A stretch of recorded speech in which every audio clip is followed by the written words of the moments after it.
الحمدللہ رب العالمین والعاقبۃ للمتقین والصلاۃ والسلام علی رسول الکریم اما بعد.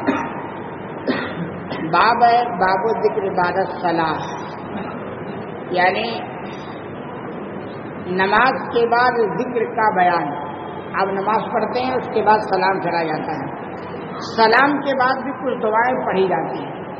تو انہیں دعاؤں کے تعلق سے امام بخاری رحمہ نے بات سننے سے پہلے تھوڑی سی آپ سمجھ لیں کہ جتنی آپ دعائیں پڑھتے ہیں نماز کے بعد، جو مسنون اذکار کہا جاتا ہے، یہ کسی ایک حدیث میں یہ ساری دعائیں نہیں ملتی. کبھی کیا کسی دعا کے تعلق سے ہم کوئی حدیث پڑھتے ہیں تو کچھ لوگ یہ سمجھتے ہیں کہ ایک دعا تو بتایا لیکن دوسری دعا انہوں نے نہیں بتائی، کیونکہ کسی بھی مسئلے کو سمجھنے کے لیے ضروری ہے کہ اس سے تعلق رکھنے والی جتنی احادیث ہے نا، سب کو اکٹھا کیا جائے، پھر جا کر وہ سارے مسائل حل ہوتے ہیں. تو آپ بھی یہ چارٹ کی شکل میں مسنون اذکار دیکھتے ہیں نماز کے بعد، یہ نہیں کسی ایک حدیث میں وہ ساری دعائیں مل جاتی ہیں.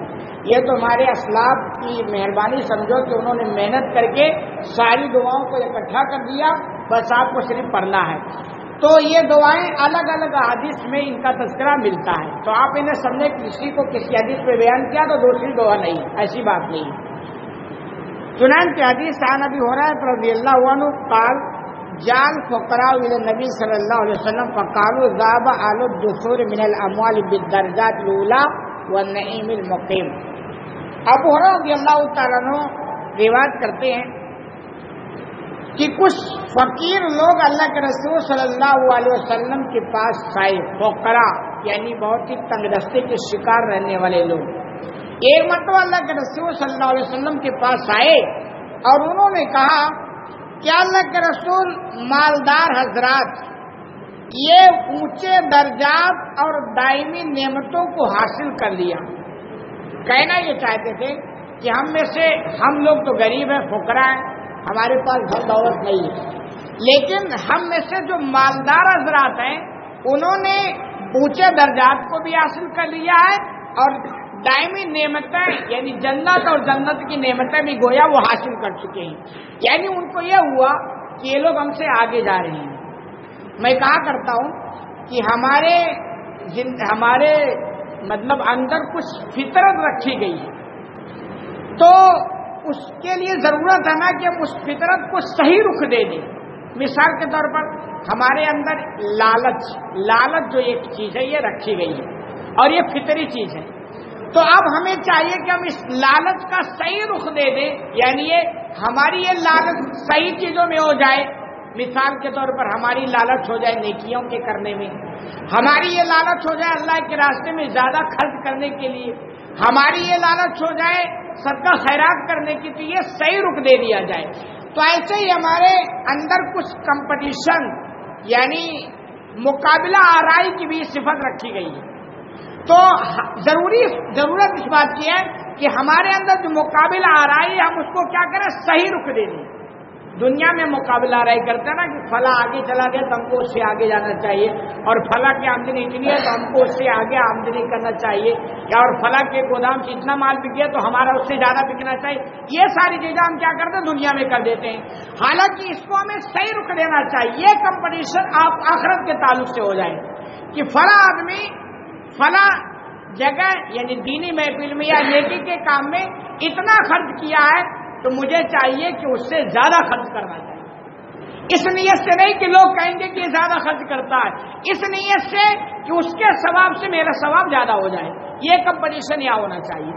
تو یہ تھا فقراء حضرات اللہ کے رسول صلی اللہ علیہ وسلم کے پاس آئے اور انہوں نے ایسی شکایت کی کہ مالدار کے لیے تو بس باہر ہی باہر ہے کہ وہ خوب نیکیاں پیسے اور دولت سے کر لیتے ہیں. کیا انہوں نے شکایت کی، یصلون کما نصلی ویصومون کما نصوم، کہ وہ ایسے ہی نماز پڑھتے ہیں جیسے ہم نماز پڑھتے ہیں، اور ایسے وہ روزہ رکھتے ہیں جیسے ہم روزہ رکھتے ہیں. وَلَهُمْ فَضْلٌ أَمْوَالٌ، لیکن ان کے لیے مال کی فضیلت ہم پر ہے.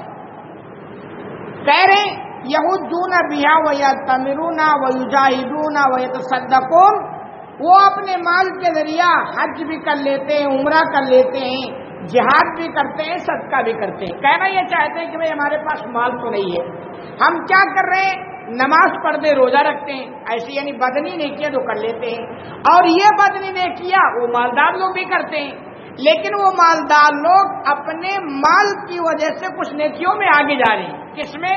حج کر لے رہے ہیں، عمرہ کر لے رہے ہیں، اور اللہ کے راستے میں خرچ کر دے رہے ہیں، جہاد میں جاتے ہیں تو وہاں بھی وہ مال خرچ کر لے جاتے ہیں، تو ان کو یہ ٹینشن تھا کہ یہ نیکیاں ان کی پلس ہو رہی ہیں، یہ یعنی ہونا چاہیے، اور حقیقت میں آخرت کے تعلق سے فکر ہونی چاہیے۔ تو یہ معاملہ وہ اللہ کے رسول صلی اللہ علیہ وسلم کے پاس لے کر آئے کہ اللہ کے رسول یہ تو ہمارے لیے بہت عجیب ہو رہا ہے کہ مال کی وجہ سے ان کی نیکیاں آگے جا رہی ہیں۔ قال، آپ نے جواب دیا، الا احدثکم بما ان اخذتم به ادرکتم من سبقکم، آپ صلی اللہ علیہ وسلم نے سمجھایا کہ کیا میں تمہیں ایک چیز نہ بتلاؤں، اگر اس چیز کی تم پابندی کرنے لگو تو جو تم سے آگے چلے گئے ان کا تم مقابلہ کر لو گے، یعنی آپ نے فرمایا کہ تم ایک کام کرو، اگر اس کام کو کرنے لگ جاؤ گے نا تو مال کی وجہ سے جو ان کی نیکیاں ہو رہی ہیں اس کام کی وجہ سے تم ان کے برابر چلے جاؤ گے۔ وَلَمْ يُدْرِكْكُمْ أَحَدٌ بَعْدَكُمْ، اور تمہارے بعد کوئی بھی تمہارے اس مقام کو نہیں پہنچ سکے گا، یعنی اس کام کو کرنے کے بعد۔ وَكُنْتُمْ خَيْرَ مَنْ أَنْتُمْ بَيْنَ ظَهْرَانِ إِلَّا مَنْ عَمِلَ مِثْلُهُ، اور تمہارا مقابلہ تم میں سے کوئی نہیں کر سکتا ہے سوائے اس کے جو اس کام کو کرنے لگ جائیں۔ یعنی آپ نے فرمایا کہ میں تمہیں ایک چیز بتلاتا ہوں، اگر تم اس کام کو کرنے لگ جاؤ گے تو مالداروں کے برابر ہو جاؤ، بلکہ ان سے بھی آگے چلے جاؤ گے، اور تمہارا مقابلہ کوئی نہیں کر سکتا ہے الا یہ کہ یہ کام وہ بھی کرنے لگ جائے، یعنی اگر وہ کرنے لگ جائیں گے تو تمہارا مقابلہ کر سکتے ہیں۔ وہ کیا کام تھا؟ آپ نے فرمایا تسبحون وتحمدون وتکبرون، کہ تم سبحان اللہ اور الحمدللہ اور اللہ اکبر کا ورد کرو۔ کب کرو؟ خلف کل صلاۃ، ہر نماز کے بعد، یعنی ہر نماز کے بعد جو بہت ساری دعائیں ہیں نا اس میں یہ بھی ہیں سبحان اللہ الحمدللہ اللہ اکبر۔ تو آپ نے یہی سکھایا تھا کہ ہر نماز کے بعد تم ان کا ورد کرو، کتنا کرو؟ 33 مرتبہ۔ آپ نے فرمایا کہ 33 مرتبہ سبحان اللہ کہو، اور 33 مرتبہ الحمدللہ کہو، اور 33 مرتبہ اللہ اکبر، یہ آپ نے سکھلایا۔ یعنی اگر یہ کام تم کر لو گے تو مالداروں کے تم برابر ہو جاؤ گے، اور جو اس کام کو نہیں کرے گا اس سے تم آگے چلے جاؤ گے، تمہارا مقابلہ کوئی نہیں کر سکتا ہے۔ کہہ رہے فاختلفنا بیننا، راوی بیان فرماتے ہیں ہمارے درمیان اختلاف ہو گیا۔ کیا اختلاف ہوا؟ فقال بعضنا نسبح 33 ونحمد 33 ونکبر 34۔ راوی کہہ رہے ہمارے درمیان اختلاف ہو گیا۔ تو دیکھو اختلاف کبھی ہو جاتا ہے،